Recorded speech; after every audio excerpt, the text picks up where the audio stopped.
I'm John Harwood with the New York Times and CNBC. We're at the offices of the Democratic National Committee with Democratic Party Chairman Howard Dean. Governor, you've taken some flack over the issue of how much you should be involved in trying to settle this very contested Democratic nomination race. What is your view of exactly what your role is and ought to be in resolving this? Well, my role is to make sure we have a fair election between these two. And this is going to be a very close race. My guess is the loser is going to end up with 49% of the delegates. So what I have to make sure is that the person who loses this race feels like they've been treated fairly. That's the only way. John McCain is not a strong candidate, and we ought to be able to beat him unless we're not unified. And so I got to keep the party together before we have the nomination process over. Do you think anything that's happened so far in this race has made John McCain a stronger candidate by weakening your eventual No, nominee? not really. I mean, the early poll numbers are actually fairly encouraging. We have a small lead over him, but people know some things about our candidates because they're fighting each other that they don't know yet about McCain. When we do the testing, McCain's got a lot of trouble. When people find out where his position on Iraq is that we could be there for 100 years, no matter what we're doing there for 100 years, they don't think we should be there for 100 years. When people find out that he switched his positions on immigration, on gun control, on the Bush tax cuts, they think he's wishy-washy. They can't stand his position on vetoing the president's veto of the children's health care plan. These are swing voters, and those are the voters he can't win without, and they're not going to vote for him.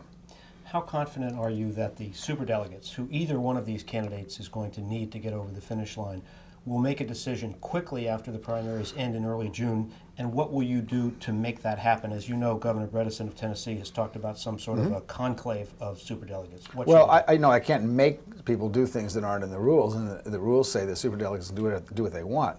But I don't think it's going to be any easier to make up your mind if you wait till the 27th of August than it is if you do it on the 27th of June. And that'll give our candidates 2 more months to campaign. And that's what they really need. We need to be able to heal the party after this very vigorous contest for the nomination. So I would like to, we're going to see what happens in the next 10 contests. And then I think the unpledged delegates really need to say who they're for. They need to step up. We've already had about 3/5 of them say who they're for. And now I'd like the other 2/5 to say who they're for in a timely way, sometime between now and say the end of June. And if we do that, we'll know who our nominee is, and I think we'll win. And are you confident that will happen by the end of June? I think there'll always be some. You know, there's some that are in difficult districts and they don't want to antagonize one side or another. But I do think at the end of the day that most of these unpledged delegates will realize that their duty is to their country and their party, and this is not just about themselves or about their candidates. It seems clear there will not be revotes in either Michigan or Florida, and there will be some sort of negotiated solution. Do you envision that as a solution negotiated between the two rival candidates, or is that something that will get settled after the Democratic Party has made clear who its nominee will be? Either one could be the case. There is a process for settling it. The problem is what they're asking to do is change the rules in the middle of the game. Both contestants believe that there would be no delegates awarded in Michigan or Florida when they went into this primary season. So if you're going to start awarding delegates, you're then going to have to essentially get the agreement of both candidates that that's what they want to do and some reasonable formula for doing it. Both elections were flawed elections. Florida was somewhat flawed because people didn't campaign there. Michigan was really flawed because there was only one candidate on the ballot. So there are going to be clearly some adjustments, and there's also, it does have to be a penalty because we don't want this to go through this in 2012. So the delegations, I think, will be seated.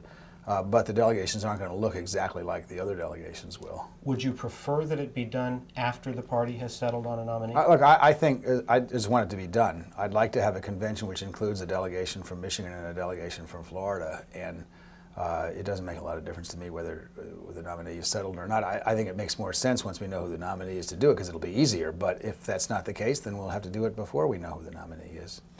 One other element of criticism of your tenure so far has been fundraising. Other party committees have been more successful vis-a-vis their Republican counterparts than the DNC has.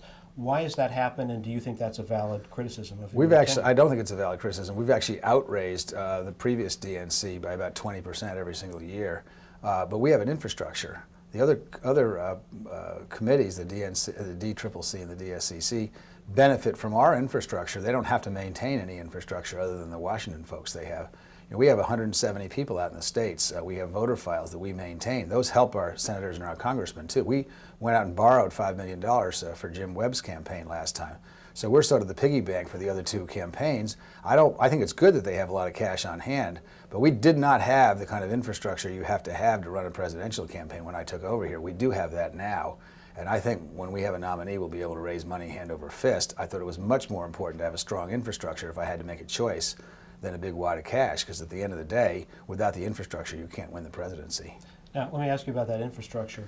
Your 50-state strategy resembles in some way the way Barack Obama's gone about trying to win this nomination, contesting states that aren't typically thought of as Democratic states.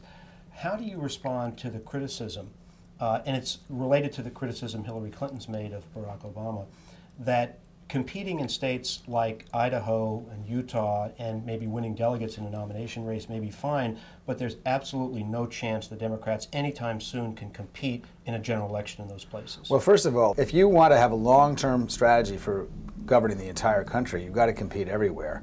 And what the Republicans have shown over the last 50 years is that you can win if you're willing to go everywhere. And we frankly are just taking a page out of what I consider to be a very successful election machine, which is the Republican National Committee. We're everywhere, and we're starting to win in places like Utah. And we won the state Senate in Mississippi and Virginia in the last race in '07. So this idea that we should only go where we think we can win the presidency, I think has been an idea that has served us not very well.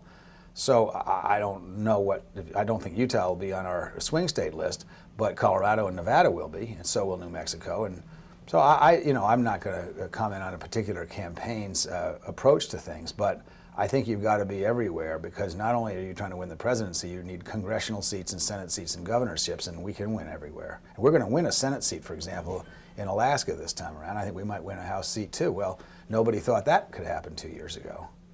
Governor, thanks so much for joining us. My pleasure, John.